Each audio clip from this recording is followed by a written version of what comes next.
Hello and welcome to Artists Soar.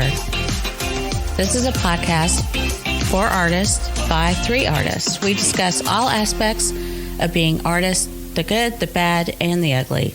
The goal of each podcast is to provide solutions so artists can focus on their creativity and soar above. I'm Rachel Harshenko. Jules McCullough.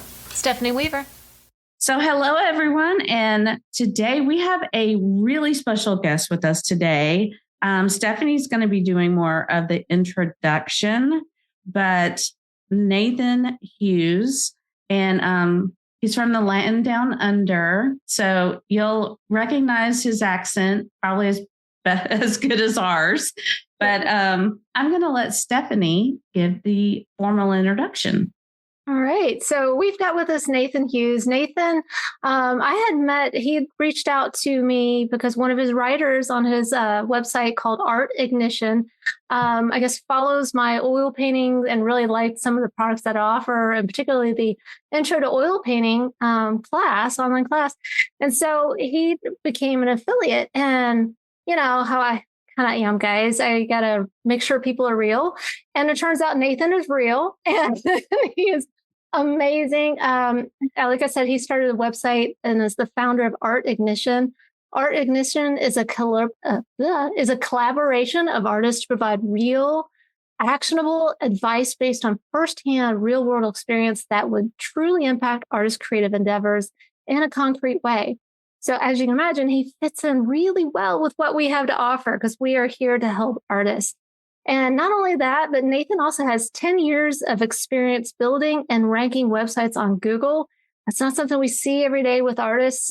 So we were super excited to get him on board to talk with you guys and us about search engine optimization, specifically geared to artists.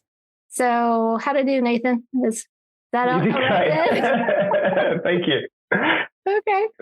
So Nathan is with us today to really kind of dive into search engine optimization, or SEO. So I think one of the first questions is, what exactly is that? Oh, what's SEO? Oh, yeah, good. Got it. All right. Well, so SEO, like you said before, it stands for search engine optimization. So what does that mean? So I'll talk about Google primarily, but you can also think of, search engines as like Pinterest is a visual search engine. Even the search bar in Etsy, that Etsy is a search engine specifically around, crafts and arts and stuff like that. But I'll talk mainly about Google in this regard. And what search engine optimization is, it's a machine trying to figure out how to serve the correct content for someone's search. So if you're searching on Google for, best oil paints or something like that, the kind of searches that show up will determine, are there to, provide the best answer to your query. So what search engine optimization is, well, in order to help Google understand what my content is about, there are certain things I need to meet. Google's looking for something, a lot of different criteria to firstly understand what the content's about, and to determine whether it's relevant for the kind of searches that you would like to show up for. So that's a very broad overview of what search engine optimization stands for. But what it is very important, correct? I mean, you're not going to get found any other way. I mean, so how do we go about thinking about it and working on it as artists? Yeah, perfect. So there's the first thing you got to think about is ultimately you're trying to get your content in front of someone looking for something. Okay, so think about your audience. Firstly, in terms of where are they is always a good place to start. Now, this could be both in person and online. So let's just say you're a gallery owner, or maybe and you're wanting to your target audience is actually people in your local area. So that's one thing to consider. But then you can also think about where they are online. So Google, they're going to be on Google, but Pinterest is also a good one. If they're looking for artwork to buy, they're going to be on Etsy. So there's a lot of places where they could be. So think about where they're at, and then that will kind of determine the kind of optimization you need to do. So let's just do local to online. I'll do a comparison there. So let's just say you live in, I'm just going to put out a random city. Let's just say they live in Sydney. You're an artist in Sydney. I know Sydney because I grew up there. You're going to target, you're going to have to see, okay, what are people searching for in Sydney? And that could be art gallery in Sydney or watercolor artists in Sydney. So that's a very straightforward example of the kind of keywords, and I'll talk about keywords in a sec, that you would look for and try rank for when it comes to your kind of content that you're creating. And the strategies you would do would be slightly different. Instead of focusing primarily on your website, you might have a what's called a Google My Business profile. And a Google My Business profile, if you've ever looked up like a locksmith or a plumber, you get the map that pops up on Google and you click it and it has the profile of that business. That's actually a Google My Business profile. And that really does help you show up on maps, show up in what we call the local search results. So that's the thing to look into around this kind of audience and trying to get that local audience in your local area is you want to look at what's called local SEO, which works slightly different to various other forms of SEO. But so to jump back, I mentioned keywords. So keywords are what people search for. So if you're in Google and you type in, like I said, best oil paint or local gallery Sydney, they're the keywords that people are typing in and searching for. And you get similar things in definitely on Pinterest, definitely on these other search engines that I mentioned. So you want to kind of figure out what are these people searching for. And there's various ways to do that. There's a lot of tools to help you do that. So for example, there's paid tools like hrefs, which is like a top tier premium one. There's a cheaper one, which is like ubersuggest. And then there's free ones like the Google keyword research tool. So look, I won't go into details with all of them, but these are avenues where you can kind of find out what are people actually searching for. And by asking yourself, okay, what is my audience? Where are they? What are they looking for? It allows me to kind of get a headspace of like, okay, this keyword's probably going to be really, really relevant. This one, you know what? Cafe City, I don't need to bother with that. Whereas Art Gallery City, maybe that's something I want to look at. Or if you're online, in terms of my audience is global, maybe they're looking for watercolor prints or where to buy oil prints or something like that. So you can look up, okay, well, what are people searching for? And what it also tells you, a lot of these tools, is how many times people are searching for it. And so, if someone's only searching for something maybe once a month, that's probably not going to be a good return on your time, because you obviously have to spend time to try to rank for that, as a keyword that's getting maybe 600 searches a month. So it helps you determine, okay, this is what my audience is looking for. These are the hyper relevant things that kind of I can offer them. So the link between what my audience wants and what they're looking for and what I can give. And then the keyword, the search volume kind of helps you determine which one's going to be a better use of my time to try and target. And then there's various things you can do on a website to make sure that your content facilitates that search. But the simple way to determine whether the kind of content I'm writing is what people want to see is you look at what Google's already ranking for that keyword. So if you type in best oil paint, it's a lot of the time the top 10 results will just show a list of oil paints and maybe a buyer's guide underneath. So that gives you a really good idea of what people are looking for. And you also look at things like what are the kind of topics and questions people are asking. A lot of them will be on those top 10 pages. A lot of them will also be in people also ask, which is also on the search results. And then there'll be, down the bottom, you'll have, I forgot what it's called, related topics. And so there are other things that potentially you could write about as well. So yeah, the answer, a lot of the answers that you'll find, how long should I write my article? Well, what's the average of the top 5 articles? What topics should I touch on? Well, the answer's already there. So that's my kind of like general advice to people who are new to SEO, want to know, like, what do I write about? Like, how do I target these kinds of keywords now that I've found them? The answer's already there, and it's on the first page of Google for that specific keyword. So, go ahead, Rachel. Go ahead, Julie.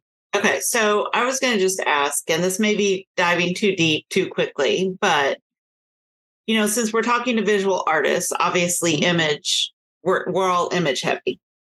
So in regards to images, is it best to do your tags or keywords within a program like Adobe Bridge or Lightroom or something, and then post them to social media so the tags and stuff are embedded in that image?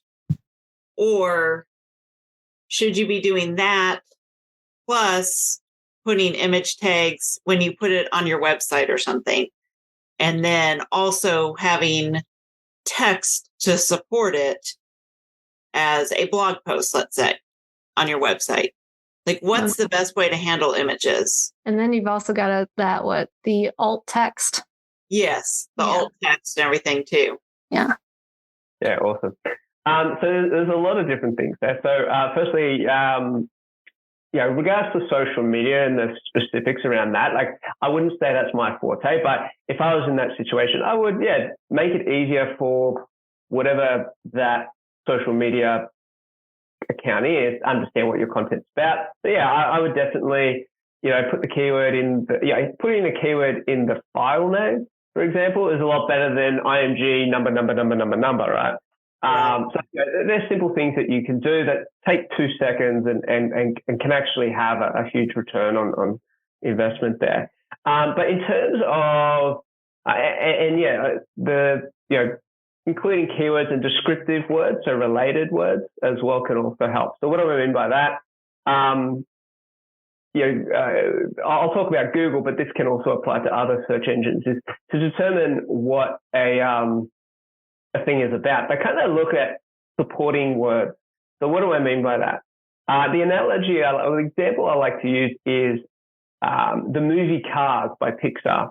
Now, if I was to type in cars, how does the search engine determine, am I talking about Cars the movie, or am I talking about cars as in the automobile? And what a lot of search engines do, and I can't speak to all of them, but I can definitely speak to Google, is it will look at the supporting words.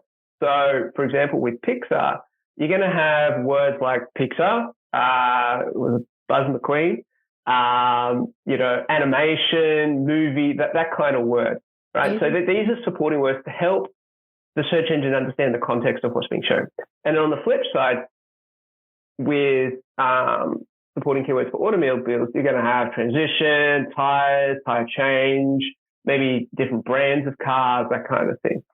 So it's always good to definitely include the main search term you're going for, but don't forget to include maybe some of these other supporting words that kind of help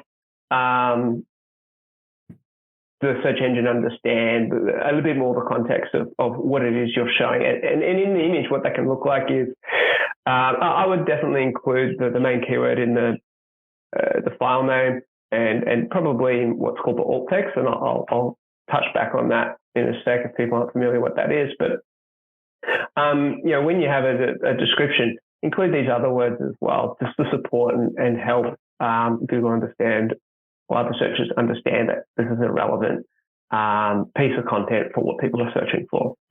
Now, and then, so the second part, you're talking specifically about what's called image SEO. So optimizing images so it shows up at the top of search results, and in this case, Google Images. So there's a bunch of things you can do with that. In terms of what that looks like is there's a bunch of stuff you need to think about. Like I said, the file name you want to optimize. You just don't want to have, img number.jpg. You want to have the keywords that you're targeting in there, whether it's just the short one, or maybe like oil painting, or it could be a little bit more descriptive, oil painting of red flowers. So it's a little bit more specific, but try and get those descriptive words in there. And then that's the foundation there. And then what you want to do is when you upload it and put it on your page, you have the opportunity to include a title and what's called the alt text. Now, the alt text is essentially, the purpose of it is, let's just say you have people who are seeing impaired. And so what would happen is the alt text enables interactive voice response type thing. Yeah, exactly. So it enables, it's a description of what the image shows. And so that's what the alt text is it's a description of what the image shows. So you want to be descriptive. You want to say, this is a painting, an oil painting of flowers, red flowers. So describe it, but you want to include your keywords in there. And if you can get one or two supporting words in there, even better. It's just a single short sentence describing what the image is about. So, and it also helps Google understand what it's about as well, which is what we're doing.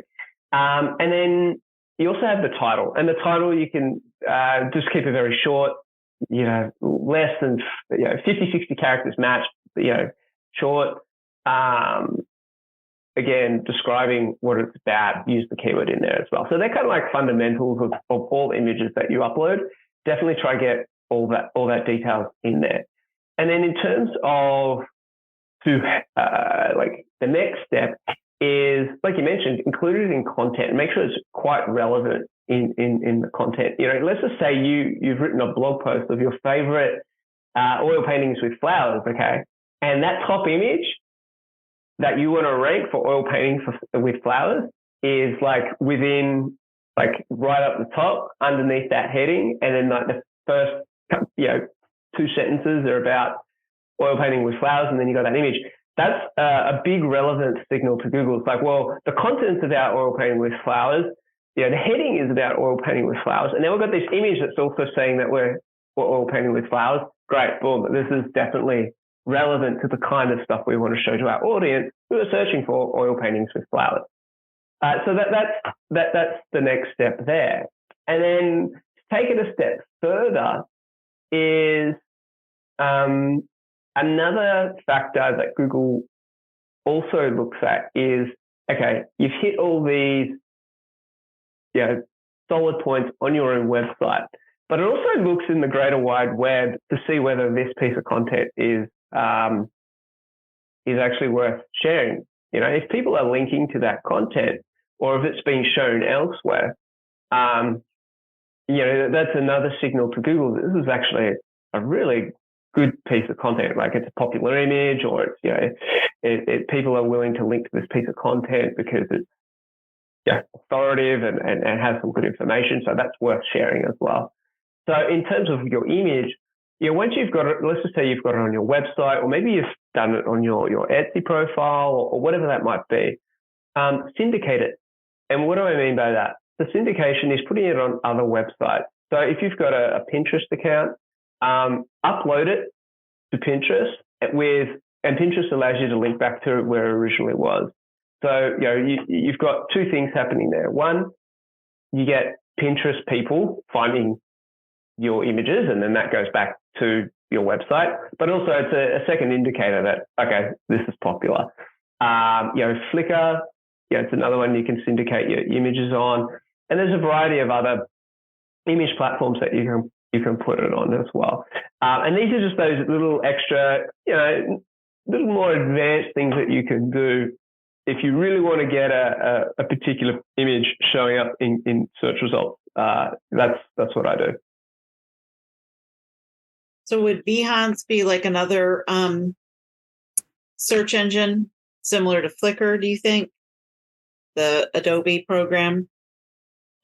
Well, yeah, it's a search engine as well. People are searching for different things. So you apply similar concepts. I'm not familiar with trying to rank on Behance, but it would be the same deal, right? So if you want to show up for oil painting with flowers, type in oil painting with flowers and see what the top people are doing. Do they have oil painting with flowers in their title? I would say most of them would. I haven't looked at it, but I'm guessing they probably would. They probably have oil painting with flowers somewhere in the description. The description, I would imagine, has a lot more talks about the image. It's not going to be blank. And again, includes the keywords and maybe these supporting keywords. So yeah, it can also apply to Behance, I would imagine. Okay. I had a question on the links, the inbound and outbound links is what we're talking about. And so if we're doing, say we we're talking about books or something, would it be a good idea to link it to the books in Goodreads to have that outbound link and then somehow find someone to do an inbound link to whatever we're talking about? Say we did a podcast about that or something. Is that like linking the books that we've talked about to like their whatever or Amazon or something like that? So in and outbound links are good then in this situation?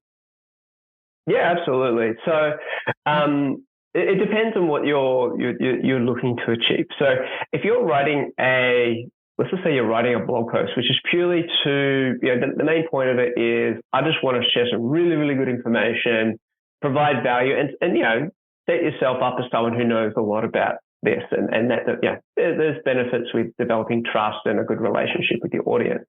In those kinds of circumstances, if you've found some really good resources that can help other people, absolutely link to them. And that a friend of mine, he's done some testing on a page that didn't have any what we call outbound links, so links from my page to someone else's website, compared to a page that had 2, 3, 4, 5 links. And he found that the ones that did actually have outbound links did actually a lot better on average. Obviously, there was exceptions in both cases, but on average, you saw more. And they have to be authority. The idea is these pages provide extra value to what I'm writing about. So definitely, in terms of books and stuff like that, yeah, absolutely. Link out. We've mentioned affiliate marketing very briefly at the start. If you do have, for example, Amazon has an affiliate program. If you do link out to Amazon through their affiliate program, you want to make sure though that the link is what we call no follow, and what that means is Google. Imagine Google as these little spiders going out and kind of searching the internet, and the way that it searches the internet and is through links. It goes down the link rabbit hole essentially, and no follow is essentially telling Google, I don't want your bot to go down this route, and I don't want to actually attribute this as like a resource. And the reason for that is, I won't go into the whole deal about it, but essentially, if you're getting paid to include that link, which that's what an affiliate link is, then Google doesn't want you to have that formal attribution of like, this is a good resource. So yeah, that's getting a little bit too technical there, but in general, normal links to really valuable resources, absolutely, that's really good. I would say 2 links. Now, the exception to that, where you kind of want to be really careful, is let's just say you have a page where you're trying to sell something. It could be a landing page for your course, or maybe you've got a shop and you're selling print. You want to be a little bit more strict on the outbound links from there, because essentially you want people to buy. And so you don't want them going off into another website and potentially you losing the sale. So you need to be a little bit smarter with the kind of outbound links that if you do include them on sales pages or landing pages, just be a little bit more stricter. But for informational blog posts, that kind of stuff, yeah, it's great. Now, in terms of what's called inbound links, these are links from other websites back to your website. And the benefit of this is links pointing to your website are a ranking factor, and they're quite a powerful ranking factor. They're essentially a signal to Google that other people out there in the world like this website enough to link to it. And so that kind of tells Google, like, if they're linking to your oil painting with flowers page from a page that talks about the top oil painting artist, that's a big signal to say this person obviously knows what they're talking about because this person linked to them. So link building is really effective in that regard.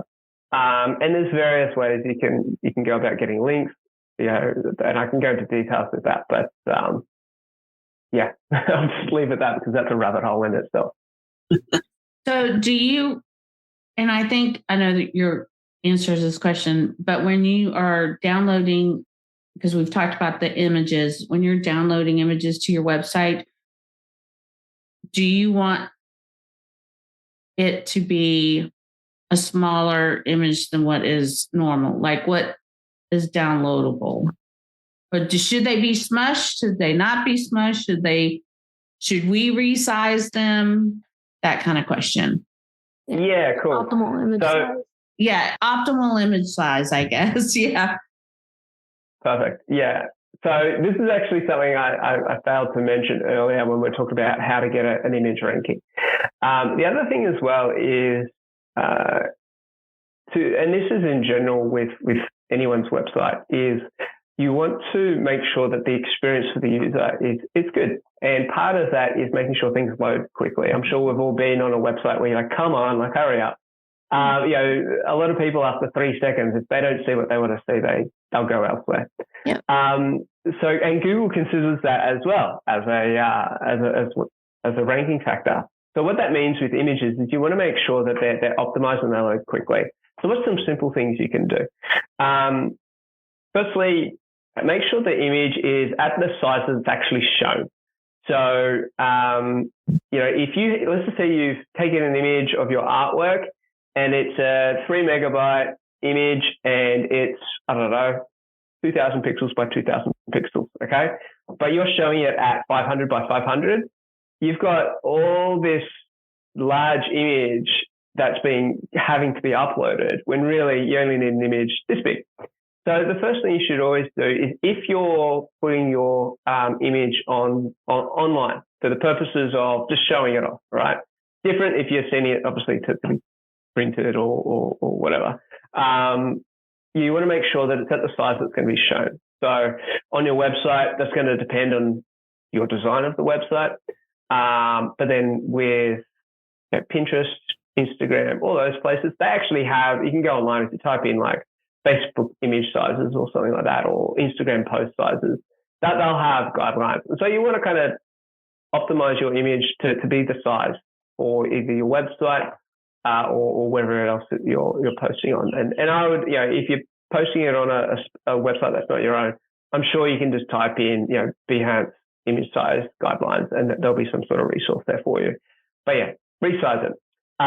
When it's your own website, depending on what you use, for example, WordPress, you can get plugins that essentially will resize your image for, your desktop, but it also consider creating duplicates of that image at different sizes for, tablet and mobile phone.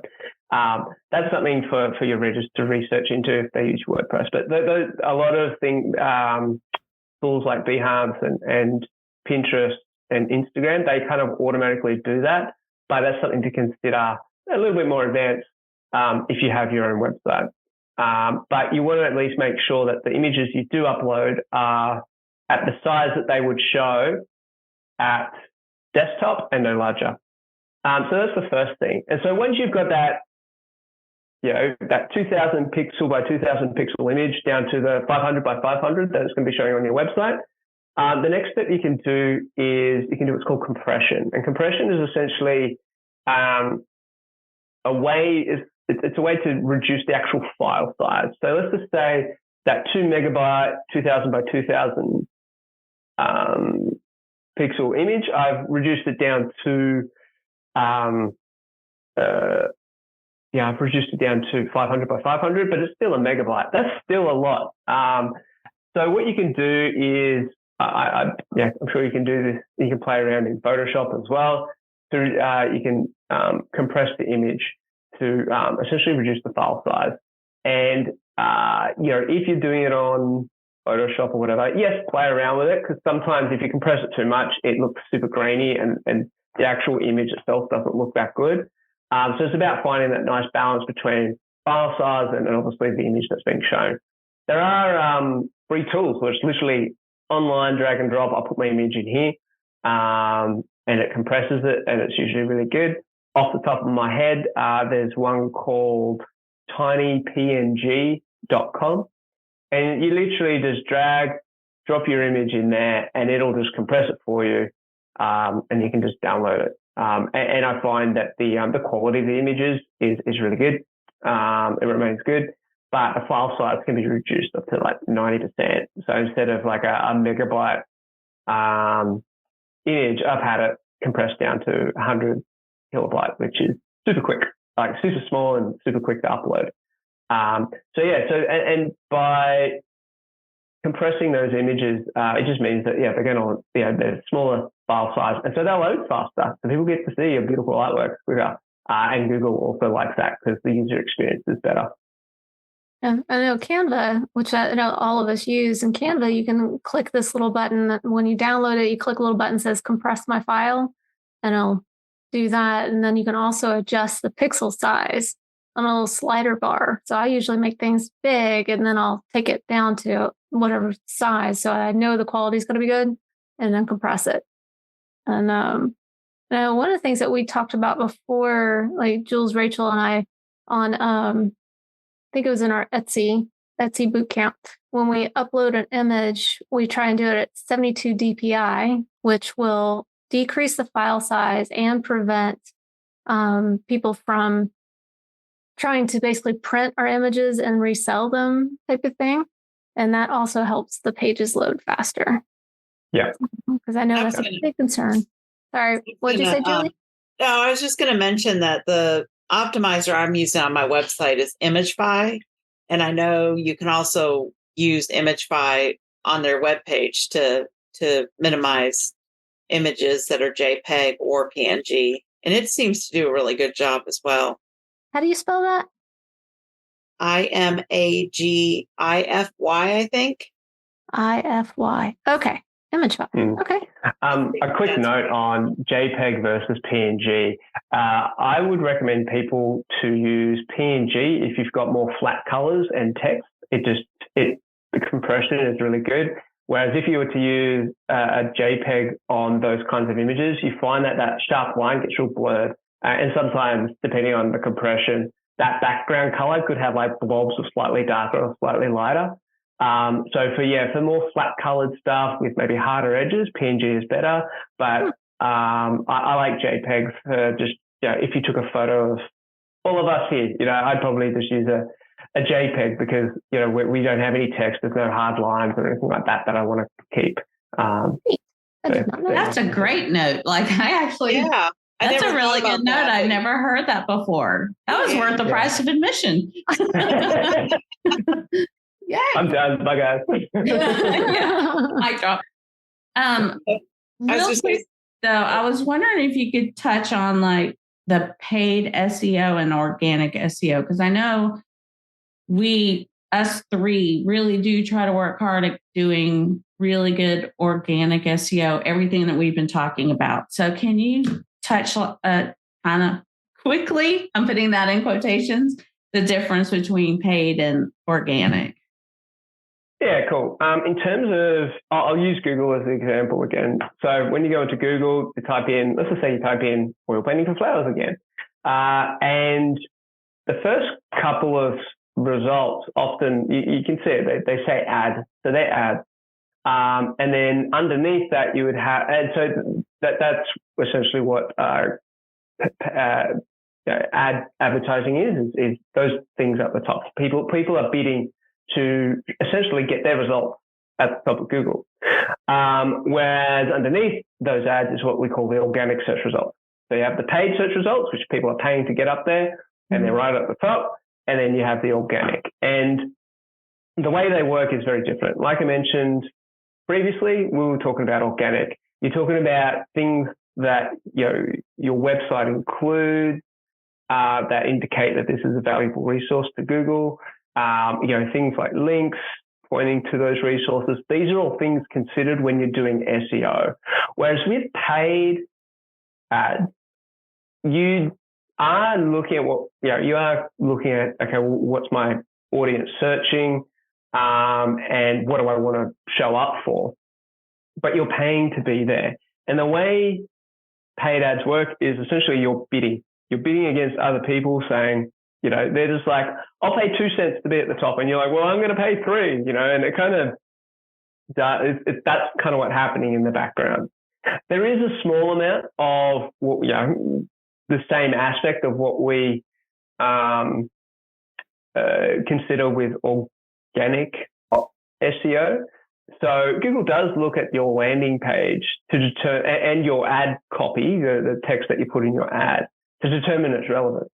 So so let's just say, for example, I'm an automobile guy and I want to put an ad to my automobile page, but I'm targeting people looking up oil painting. Google's going to look at that going, man, that's not relevant. That's not relevant. And so if you had these 2 pages, right, and they're bidding the same, I've got my automobile guy who's, I don't know what he's thinking. And then I have an artist who actually has an oil painting website, and they're both targeting, they want to both show up at the top of Google for oil painting flowers. Let's just say they both put out, I'm going to pay 10 cents. Google's going to look at it and go, oh, this guy, he's not that relevant. You know what? This guy gets number 1. But sometimes what people do is my little automobile guy, he's going to actually be like, well, he's paying 10 cents. I'm going to pay 20 cents. And so Google's like, okay, this guy's more relevant, but this guy's paying me a bit more. And so there's this kind of balance, right? And so when you're doing ads, you want to make sure that your copy, as well as even on your ad and also your landing page, is optimized to a degree. You are including the main keyword that you're looking to target. You are including the supporting words in your copy. Now, it's not as strict as SEO. You don't have to include all the minutiae and stuff like that, but definitely things like the user experience, does it load fast, the images load fast, and just some basic things to show, what I'm targeting and what I'm sending people to is relevant. It's still important. And then when considering what keywords you do want to use paid advertising for, you really want to go for the high search intent, the high buying intent kind of keywords. You don't want to search for, you don't want to pay for something that will get a view, but in the end, you're not going to make money on in a short period of time, because ads can be really expensive. And if you're not making that money back in one form or another, you can lose out a lot. And particularly when I first started, I wouldn't say I'm an expert at ads at all, but I've definitely played with it. And I've lost a lot of my own money playing around trying to figure stuff out. So it's best to take it slow. Set a small budget, like, okay, I'm going to play with $100 and I'm going to figure out what works. Maybe do $100 on this ad and I'll do $100 on this ad. And let's see which one goes better. Oh, this one goes better. Okay. And then we'll tweak it slightly. And work it that way, instead of just saying, all right, I'm going to see if I can get 1,000 people to my website, and you spend thousands of dollars and you get nothing. If you're completely new to ads, take it slow. Spend, that little extra bit of money to find just a good course on Udemy or someone reputable, just to learn the foundations of it, and then play small, kind of get a feel for it, kind of test things to see what works. And then once you can see things are working, then you can increase your budget. And that's how you can get traction through ads without having to sell your house.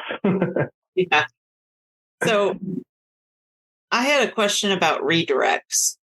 Obviously having a URL that's relevant to what you do as a business owner is going to be more beneficial than having a URL that says, Julie designs versus Julie is a watercolor artist, as an example. So if you're redirecting, you've purchased up several URLs and you redirect them to your website, is that still beneficial for SEO based on a lot of the changes that have happened over Google as it was years ago, or does it not even matter anymore? There's a couple of things to consider there. In terms of the actual URL, a long time ago, having the keyword in your URL was a really big ranking factor. Now, it does impact it slightly, but honestly, it's like in terms of SEO, it's not a huge issue. In fact, if your URL is more towards building a brand, that is going to be more effective in the long run than, Julie's watercolors, and very, very specific. Julie's watercolors of flowers, so because one, you're limited to just watercolors of flowers now. But anyway, that's beside the point. So in terms of an SEO factor, it's very minuscule. So honestly, if people are worrying about it, I wouldn't. The thing you want to consider is the branding. Is it on brand? And if it is, great, awesome. Double down on other aspects that are going to make you money. I wouldn't worry about getting the perfect URL. Think about the user. Does the user see that URL and go, I'm in the right spot? This is great. Now, if for whatever reason you did want to change your URL, your website. So a 301 redirect is essentially saying to Google, this URL is now over here. It's the permanent redirect. We've now, all of our traffic should go here. Right. And you definitely want to do that if you ever change a URL, whether it's a site-wide thing or maybe it's a page. Let's just say, for example, you've changed the URL of a page or you've deleted a page because I don't sell that item anymore or I don't really want to talk about that anymore. You still want to set up a redirect. And there's a couple of reasons for that. One, people might have bookmarked that page. And so if they come to your website, the last thing they want to see is, it's like a 301 page no longer exists, right? They kind of want to be redirected either to, maybe you've updated it and created a newer piece of content that has a different URL, covers the same topic. You redirect them to that. But if you just you don't, it's just, you can just redirect them to your homepage. So that's a good practice just from a user experience point of view. But then from an SEO point of view, let's just say you've got a couple of links to your old page that you've either changed the URL or you've removed. Now, all that positive good vibes from Google, right, that's been sent to you from these links, it's got nowhere to go. And so you actually don't benefit from that attribution because, in fact, you're sending people to something that no longer exists. But if you include a 301 redirect, you essentially are able to point that good vibe, so to speak. We call it link juice in the industry. So look up SEO link juice and it'll give you a whole rundown of what that means. But essentially, it will point that benefit from those links to that new page or to your homepage, whatever that is. So you still get the benefit from those links. Now, so that's something I do all the time if I've changed a URL, whether it's a whole site-wide thing or not just the page thing, both from a user experience and Google point of view. There's a bunch of other things around 301 redirects, but that's the fundamentals and the basics. That again is something really important because if you've had a piece that is sold out or you've sold the original or something like that, you can redirect to the prints or redirect to your new collection or whatever. So that's some great information. Again, worth the price of admission here. Do we have any more questions, guys? Because we are at 45. Wow, that went by fast. Yeah, I know it did. I know, and I wrote down all these notes. I've got so many notes. So really great. Yeah, really great information, Nathan. Yeah. I really appreciate it. And the funny thing is we, like he said, this is just the tip of the iceberg. So if we had to narrow it down to maybe 3 to 5 things that artists could do like right now, what would you recommend? So when it comes to SEO, and again, it all depends on their goals. So get really clear on your goals and who you're wanting to market to. Whether it's local, online, and then figure out what it is they're searching for. And I've recommended a couple of tools. There's definitely so many guides out there on keyword research to find out what these things are. But you want to filter those keywords through, who's my target audience and what are they searching for? That will essentially, if your goal is to make money through your art, whether, that could be through selling maybe your own art course, your art prints or something like that, have that as the end goal in mind and think about, okay, is this kind of relevant to essentially the direction I want people to go? And to expand on that a little bit more, like I said, there's people are at different levels of what's called the buying cycle, the purchasing stage, the purchasing funnel. There's a lot of keywords, like words out there that people use to describe it. But essentially, you've got high buyer intent, so people who are kind of like just maybe searching. And so consider both, someone who's like maybe how to hang a watercolor painting. Might not necessarily be looking for a watercolor painting now, but later, like they've probably proven, like that's a pretty good indicator that they've probably bought a watercolor painting in the past because they're trying to hang one, right? So that might be a more of an informational kind of content that you want to go for. Whereas those more commercial intent keywords, they're things like where to buy watercolor painting or local artists, Sydney. They're kind of more quite intent searches that people are looking for something specific and they're probably looking to buy. On a side note, those kind of keywords are also very competitive. So it's about balancing. Maybe go for the information keywords with the intent of getting them onto your email list, and that's when you can start to sell to them, rather than maybe going for these more competitive keywords. And you can tell if they're competitive because if the big pages like Society 6 or something like that are showing up for it, it's quite hard to compete against Society 6 unless you know what you're doing. But if you're just, if you're an artist and you're not a full-time SEO like I am, stick to the more, that's a tip there. You can stick to the more informational content and then figure out a way to capture them, and then you can build that trust, that relationship, and they're just like, I really like her stuff, I'm ready to buy. And when they're ready to buy, you're front in mind. So that's my first tip, which is probably a bunch of tips. My second tip is if you're wondering I know what keywords I want to target now. What do I like? What do I need to include? How long should it be? What are kind of supporting keywords should I include? Like all these things are, they're out there, right? And so if you've got, the answer is always going to be on the first page of Google for that search term. So, just put your search term in and have a look. Who's the top 3, 4, 5 people showing up? What are the topics they're covering?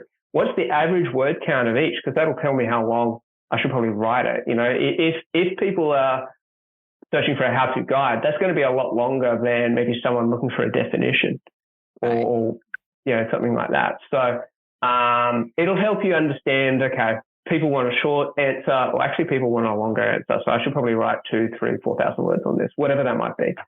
And then look at the topics, particularly looking at the headings and what's covered in those headings, because they're the core things that Google also looks at to determine your relevancy around the main keyword. So the answer is always going to be on the first page of Google. That's my tip there. There's a lot of things that Google looks at, but if you can write content that, if you can look at the top of Google, get an idea of the topics covered, and then write something that's like 10% better, that's awesome. I think those two together will get you 90% of the way. There's tools that can help with that. For example, figuring out what those, like if you've got a little bit of a budget, to figure out what those things are that Google looks at, there's a tool called Surfer SEO. And essentially it looks at, I think it's like 500 different attributes of a web page, determines what's the most important, including like how much you should write. These are the words you need to include in this many times. Like there's tools out there, and that's maybe for the more advanced person who's been doing this for a while and has a little bit more of a budget. But even without the tools, if you just look at the top pages on Google, that'll answer a lot of your questions. Yeah. Yeah. And I know there's one thing to kind of also keep in mind with the SEO. It can take anywhere from 3 to 6 months to actually see a result. So This is a long game. And I think the other important thing to kind of note there is that when you're putting together content, you're doing it for the people and not trying to game the Google system. Because Google, they'll constantly change the algorithm. And as long as your content and information that you provide is valuable, you'll continue to rank, Yeah. Yeah. I think for me, the analogy I like to use for SEO, it's like a flywheel. So, imagine a big concrete wheel, right? And you're pushing it. The first couple of pushes, it doesn't feel like you're doing anything. You're not moving, right? But once you get that momentum, slowing it down is super hard. And that's why I love SEO is, you're playing the long game, but once you're ranking, it's not like social media where you have to post every day or whatever that might look like. It's once you're ranking, it will just keep rolling. And just like a big flywheel, if you stop rolling for a week or two, it's still going to go. It'll slow down a little bit, but it doesn't come to a complete halt. And then all you have to do is just push it a little bit more, right? So that's the first thing that I love about SEO compared to, say, social. And then the next thing as well is I definitely agree. Good content, you want to write for the reader, but the way I look at it is you are writing for essentially two entities. The user, absolutely, but you're also writing for Google. So definitely, I always put my user number one. I want to make sure the content I put out is awesome, but I also need to consider what I need to include to make sure Google understands what my content is about.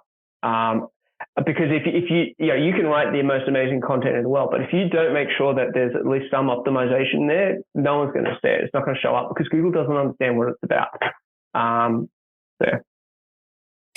Well, I think somebody else needs to write the show notes on this one because there's a lot.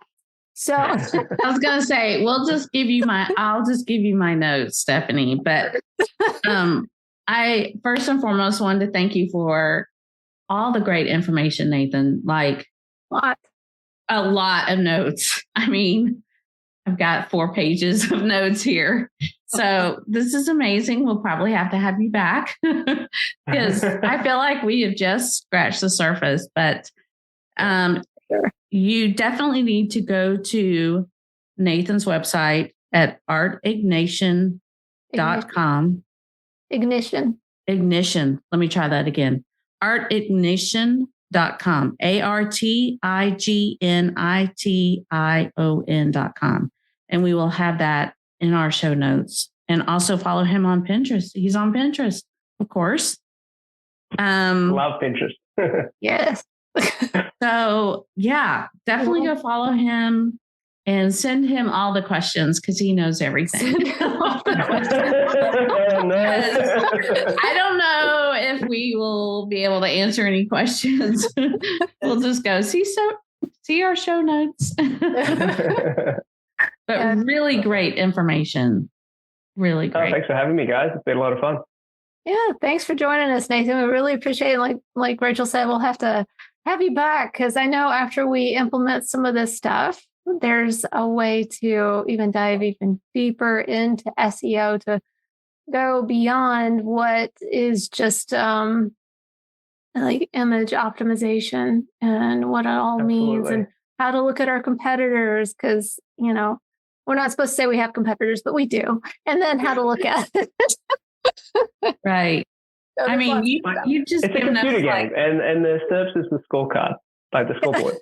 I feel like you've just given us I don't know, the first page of what we need out of a novel of I don't know, a thick novel. Yeah, no, definitely. And there's plenty of resources out there. I can list a couple out if you want, if people are interested in going down the rabbit hole. A couple of resources I recommend. And I have no affiliation with any of them. Two of them, though, I do know the owners. They're just friends of mine, but I know their content's really good. So just as a beginner one, there's a website called moz.com. So moz.com. They've got essentially a beginner's guide, right? And it literally will walk you through what is a keyword, what is link juice, as I mentioned previously. Yeah. And it'll give you some really basic fundamental, how-to guides of how to do optimization and stuff like that. So that's a very beginner-friendly place to start. And then once you have a handle on at least the foundations of, you know what SEO stands for, right? And you know what link building is and keyword research. Two places I recommend that you then check out is, one of my friends, his name's Matt Diggity. He runs a company called diggitymarketing.com. He has a really good YouTube channel, but if you've got the money, I highly recommend his course, The Affiliate Lab. It's excellent. It'll take you from a beginner to beyond advanced. The guys that are in there are guys making millions of dollars a year off SEO.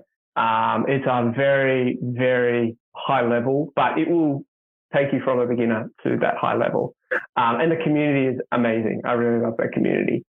And another course as well I do recommend is Authority Hacker. It's run by two guys called Mark and Gail. And again, very, very competent SEOs. They've got a course called, I think their beginner one is the Authority Site System. And then they have more advanced ones as well, which I've done, and it's amazing as well. So definitely that was Authority Maker? Authority Hacker. AuthorityHacker.com. Yeah. So both companies, so they specialize in what's called affiliate SEO. So they make money through recommendations and stuff like that. But the SEO content, just straight up SEO content, is brilliant. Just even one of those by themselves will get you far more results than anything you'll find on Udemy or Skillshare or anything like that. These guys are in the game and they're some of the best in the business, and they're happy to share their knowledge. So, very good. Really good. We'll stuff add those to the show notes for sure. Awesome. Yeah. Well, great. Well, thank you so much again. We enjoyed having you, and you're like a fire hydrant. Information. So I'm trying not to be No, but it's good. It's all good information. So we thank you so much. Thanks for listening to Artists Soar, A podcast for artists by artists. And if you have any questions, feel free to email us at hello@artistsoar.com. And be sure to leave us a 5-star review on Apple Podcasts so you can get more of us and we can bring in some sponsors to help you and help us.